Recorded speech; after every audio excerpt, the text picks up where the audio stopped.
കഴിഞ്ഞ ദിവസം പ്രതിരോധ മന്ത്രി രാജ്നാഥ് സിംഗ് പാകിസ്ഥാന് കൊടുത്ത മുന്നറിയിപ്പ് നമ്മൾ കണ്ടതാണ്. അത് സർ ക്രീക്കിലെ പാക് സൈനിക മുന്നേറ്റവുമായി ബന്ധപ്പെട്ടായിരുന്നു. അവിടെ നടക്കുന്ന ചില സൈനിക നീക്കങ്ങൾ ശ്രദ്ധയിൽപ്പെട്ടതിനാണ് ചരിത്രത്തിലും ഭൂമിശാസ്ത്രപരമായും മാറ്റം വരുത്തുന്ന മറുപടി ഉണ്ടാകും എന്നത് രാജ്നാഥ് സിംഗ് ഓർമ്മിപ്പിച്ചത്. കറാച്ചിയിലേക്കുള്ള വഴി സർക്രീക്കിലൂടെയാണ് എന്നത് ഓർക്കണം എന്നതും പറഞ്ഞിരുന്നു. അതിന് പിന്നാലെ ഇന്ന് കരസേനാ മേധാവി കൂടി രംഗത്ത് വരികയാണ്. പാകിസ്ഥാന് ശക്തമായ മുന്നറിയിപ്പാണ് കരസേനാ മേധാവി നൽകുന്നത്.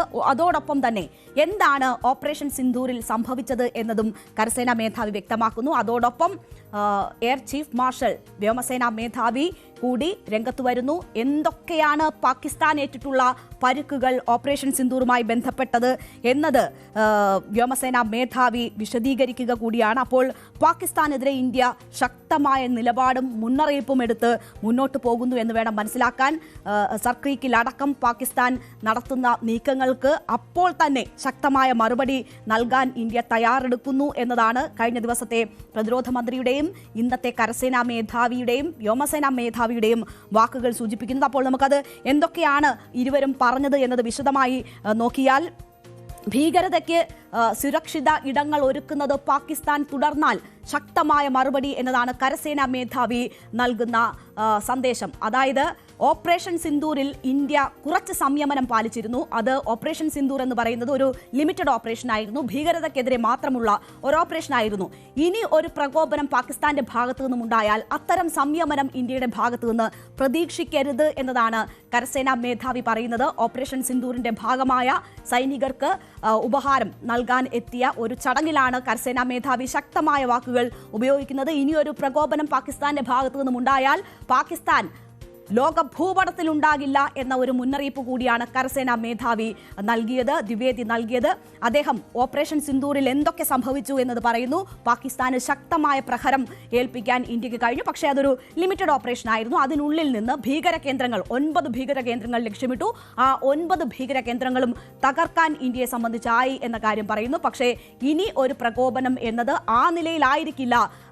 ഓപ്പറേഷൻ സിന്ദൂർ 1.0 പോലെ ആയിരിക്കില്ല ഇനിയുള്ള ഇന്ത്യയുടെ പ്രതികരണം എന്നതാണ് ദ്വിവേദി സൂചിപ്പിച്ചത്. അദ്ദേഹത്തിന്റെ വാക്കുകൾ കേൾക്കാം. तो ये मैं आपको बताना चाहता हूं कि इस बार भारत देश पूरी तैयारी के साथ है और इस बार वो संयम नहीं रखेगा जो सिंदूर 1.0 में हमने संयम रखा. इस बार हम आगे की कार्रवाई करेंगे और कुछ ऐसी कार्रवाई करेंगे कि हो सकता है पाकिस्तान को सोचना पड़े कि उसे इतिहास में भूगोल में रहना है कि नहीं रहना. അപ്പോൾ 9 ഭീകര കേന്ദ്രങ്ങൾ തകർക്കുമ്പോൾ അതിൽ 7 കരസേനയും 2 വ്യോമസേനയുമാണ് തകർത്തത് എന്നതുകൂടി ദ്വിവേദി ഓർമ്മിപ്പിക്കുകയാണ്. മറ്റൊരു കാര്യം കൂടി കരസേനാ മേധാവി പറയുന്നുണ്ട്. നോക്കൂ, നമ്മൾ ഈ ഓപ്പറേഷനിൽ ചെയ്തിട്ടുള്ള കാര്യങ്ങൾ എന്താണ് എന്നത് ലോകം കണ്ടിട്ടുള്ളതാണ്. അത് ഉപഗ്രഹ ചിത്രങ്ങളിലൂടെ ലോകത്തിന് തന്നെ കാട്ടിക്കൊടുത്തതാണ്. തെളിവില്ലായിരുന്നുവെങ്കിൽ പാകിസ്ഥാൻ കള്ളം പറഞ്ഞു പിടിച്ചു നിന്നേനെ എന്നൊരു കാര്യം കൂടി അദ്ദേഹം ചൂണ്ടിക്കാട്ടുന്നു. തെളിവുകൾ നൽകിയില്ലെങ്കിൽ ഇതെല്ലാം പാകിസ്ഥാൻ ഒളിപ്പിച്ചു വെച്ചേനെ. ഇക്കുറി ഇന്ത്യ പൂർണ്ണ തയ്യാറെടുപ്പോടു കൂടിയായിരുന്നു ഈ ഓപ്പറേഷൻ നടത്തിയത് എന്നതുകൂടിയാണ് കരസേനാ മേധാവി ചൂണ്ടിക്കാട്ടുന്നത്. ഇന്ത്യക്ക് ഓപ്പറേഷൻ സിന്ദൂരിൽ ചില ആശങ്കകളുണ്ടായിരുന്നു. അതെന്ന് വച്ചാൽ ഈ ഭീകരതയ്ക്കെതിരെ ഭീകര കേന്ദ്രങ്ങൾ മാത്രം ലക്ഷ്യമിട്ട് ഓപ്പറേഷൻ നടത്തണം, അതൊരു ലിമിറ്റഡ് ഓപ്പറേഷൻ ആയിരിക്കണം എന്ന തരത്തിലുള്ള നിർദ്ദേശമാണ് സൈന്യത്തിന് ലഭിച്ചിരുന്നത്. അതിൻ്റെ ചില ലിമിറ്റേഷൻസ് ഉണ്ടായിരുന്നു. പക്ഷേ ഇനി അതുണ്ടായിരിക്കില്ല എന്നതാണ് അദ്ദേഹം സൂചിപ്പിച്ചത്. പാകിസ്ഥാന് തങ്ങളുടെ നിലനിൽപ്പിനെ കുറിച്ച് ചിന്തിക്കുന്ന തരത്തിൽ നിലനിൽപ്പിനെ കുറിച്ച് ചിന്തയുണ്ടെങ്കിൽ ഇനി ഒരു പ്രകോപനത്തിന് തയ്യാറെടുക്കരുത് എന്ന ശക്തമായ മുന്നറിയിപ്പാണ് അദ്ദേഹം നൽകിയിരിക്കുന്നത്. അപ്പോൾ വ്യോമസേനാ മേധാവി ഇന്ന് സംസാരിച്ചപ്പോൾ അദ്ദേഹം സൂചിപ്പിച്ചത് ഓപ്പറേഷൻ സിന്ദൂരിൽ എന്തൊക്കെ സംഭവിച്ചു, പാകിസ്ഥാന് എന്തൊക്കെ ഡാമേജ് ഇന്ത്യ വരുത്തിയിട്ടുണ്ട് എന്നതിൻ്റെ ഒരു വിശദമായ ചിത്രമാണ് വ്യോമസേനാ മേധാവി നൽകിയത്. അത് പാകിസ്ഥാനിൽ ഏതാണ്ട് 300 കിലോമീറ്റർ ഉള്ളിൽ കടന്ന് ആക്രമണം നടത്താൻ ഇന്ത്യക്ക് കഴിഞ്ഞിട്ടുണ്ട് എന്ന കാര്യമാണ് അദ്ദേഹം പ്രധാനമായും എടുത്തു കാണിച്ചത്. F-16 ഉൾപ്പെടെ പാക് വിമാനങ്ങൾ തകർക്കാനായതിൻ്റെ കാര്യം ചൂണ്ടിക്കാട്ടി. അപ്പോൾ പാകിസ്ഥാന് വലിയ ഡാമേജ് തന്നെ ഓപ്പറേഷൻ സിന്ദൂരിലൂടെ വരുത്താൻ സാധിച്ചു എന്നത് വ്യോമസേനാ മേധാവി ചൂണ്ടിക്കാട്ടുന്നു. Pakistan losses are concerned, I think it was very clear. It was clearly spelled out in the initial debriefs also that we have struck a large number of their airfields, and we've struck a large number of their installations. And what we have gathered from whatever int reports we have got is that on ground, because of our strikes, there have been radars at least 4 places, command and control centers at 2 places, runway, of course, damaged at 2 places. Then 3 of their hangars in 3 different stations have been damaged. And in that hangar, as well as on tarmac, we have signs of one C-130 class of aircraft, one AEW&C class of aircraft, and at least 4 to 5 fighter aircraft, most likely F-16, because that base happened to be F-16, which would have been under maintenance that time. F-16 JF-17 ഉൾപ്പെടെ 10 വിമാനങ്ങൾ പാകിസ്ഥാന്റേത് തകർത്തു എന്നതാണ് air chief marshal AP Singh പറയുന്നത്. അത് 300 കിലോമീറ്ററോളം അകത്ത് കടന്ന് ആക്രമണം നടത്താൻ ഇന്ത്യയെ സംബന്ധിച്ചായി. ആക്രമണത്തിന്റെ ആദ്യ ദിവസം തന്നെ പാകിസ്ഥാൻ മുട്ടിൽ നിന്നു എന്നതാണ് എയർ ചീഫ് മാർഷൽ പറയുന്നത്. അതിനുശേഷം പാകിസ്ഥാൻ വെടിനിർത്തലിന് സന്നദ്ധമായി ഇന്ത്യക്ക് മുന്നിലേക്ക് വരികയായിരുന്നു എന്നതുകൂടി അദ്ദേഹം സൂചിപ്പിക്കുന്നു. വലിയ കനത്ത പ്രഹരം തന്നെ ഇന്ത്യയെ സംബന്ധിച്ച് ഏൽക്കാനായി. പാകിസ്ഥാന്റെ ഒറ്റ മിസൈൽ പോലും നിലം തൊടിയിച്ചിട്ടില്ല എന്ന കാര്യം കൂടി അദ്ദേഹം ആവർത്തിക്കുന്നു. ഇന്ത്യയുടെ വ്യോമ പ്രതിരോധ സംവിധാനത്തിന്റെ കരുത്തെന്താണ് എന്നത് പാകിസ്ഥാന് മനസ്സിലാക്കി കൊടുക്കാൻ ഓപ്പറേഷൻ സിന്ദൂറിന് ശേഷം ഓപ്പറേഷൻ സിന്ദൂറിലൂടെ ഇന്ത്യക്ക് കഴിഞ്ഞു എന്നതാണ് അദ്ദേഹം പറഞ്ഞത്.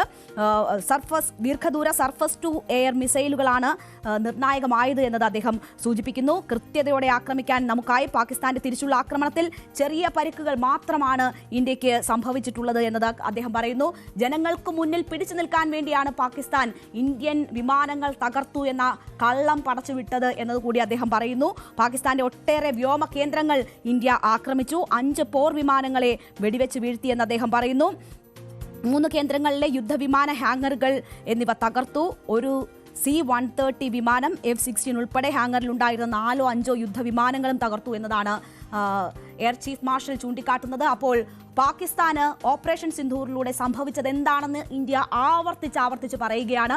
ഇതൊരു വെറും വാദമല്ല, തെളിവുകൾ, ഉപഗ്രഹ ചിത്രങ്ങളുടെ തെളിവുകൾ സഹിതം ഇതിനോടകം തന്നെ നമ്മൾ ലോകത്തിന് കാണിച്ചു കൊടുത്തതാണ് ഓപ്പറേഷൻ സിന്ദൂറിൽ എന്ത് സംഭവിച്ചു എന്നത്. അത് ഓർമ്മപ്പെടുത്തുകയാണ് പാകിസ്ഥാനെ വീണ്ടും ഒരു തരത്തിലുള്ള പ്രകോപനവും ഇന്ത്യക്ക് മേൽ ഉണ്ടാകരുത് എന്നുള്ള ആവർത്തിച്ചുള്ള വാണിംഗാണ്. ഓപ്പറേഷൻ സിന്ദൂറിൽ പകച്ചുപോയ പാകിസ്ഥാൻ അത് ഇന്ത്യയുടെ ഒരു ലിമിറ്റഡ് ഓപ്പറേഷൻ ആണ് എന്ന കാര്യം ബോധ്യം വേണം എന്ന് പറയുകയാണ്. ഇനി ഒരു പ്രകോപനം ഉണ്ടായാൽ അതായിരിക്കില്ല സമീപനമെന്നും പാകിസ്ഥാനോടായി ഇന്ത്യ പറയുന്നു. കരസേനാ മേധാവിയും വ്യോമസേനാ മേധാവിയുമാണ് വാർത്താസമ്മേളനം നടത്തി ഈ കാര്യങ്ങൾ പറയുന്നത്. ഒരു ഭാഗത്ത് പാക് അധിനിവേശ കശ്മീരിൽ വലിയ കലാപസമാനമായ സാഹചര്യം നിലനിൽക്കുന്നു. ഒപ്പം തന്നെ കച്ച് മേഖലയിൽ സർ ക്രീക്കിൽ സൈനിക സാന്നിധ്യം പാകിസ്ഥാൻ ശക്തിപ്പെടുത്തുന്നു. നേരത്തെ തന്നെ സൂചിപ്പിച്ചതാണ്, ലേ മുതൽ കച്ച് വരെയുള്ള മേഖലകളിലാണ് ഓപ്പറേഷൻ സിന്ദൂറിന്റെ സമയത്ത് പാകിസ്ഥാൻ ഇന്ത്യ സംഘർഷം ഉടലെടുത്തിരുന്നത്. ആ സാഹചര്യങ്ങളിൽ ഈ 2 ഇടങ്ങളിലായി നടക്കുന്ന ഈ പ്രശ്ന സമാനമായ സാഹചര്യത്തിലാണ് ആവർത്തിച്ച് പാകിസ്ഥാന് ഇന്ത്യ മുന്നറിയിപ്പ് നൽകുന്നത്. ഇനി ഒരു പ്രകോപനമുണ്ടായാൽ ഭൂപടത്തിൽ പാകിസ്ഥാൻ ഉണ്ടാകില്ല എന്നതാണ് സന്ദേശം. ഇത് കേൾക്കേണ്ടവരെല്ലാം കേൾക്കുമെന്ന് നമുക്ക് കരുതാം. ഇനി ഒരു സംഘർഷം ഉണ്ടാകരുത് എന്നതാണ് എല്ലാവരും ആഗ്രഹിക്കുന്നത്. അവിടേക്ക് തള്ളിവിട്ടത് പഹൽഗാമിലെ ഭീകരാക്രമണമായിരുന്നു. അവിടുത്തെ മനുഷ്യർക്ക് നീതി വഴിച്ചു നൽകാൻ കഴിഞ്ഞു എന്നതാണ് 2 സേനാ മേധാവിമാർ എന്ന് പറയുന്നത്. അങ്ങനെ നോവിക്കാൻ ശ്രമിച്ചാൽ, പ്രകോപിപ്പിക്കാൻ ശ്രമിച്ചാൽ ശക്തമായ മറുപടി എന്നതാണ് ഇന്ത്യ പാകിസ്ഥാന് നൽകുന്ന മുന്നറിയിപ്പ്.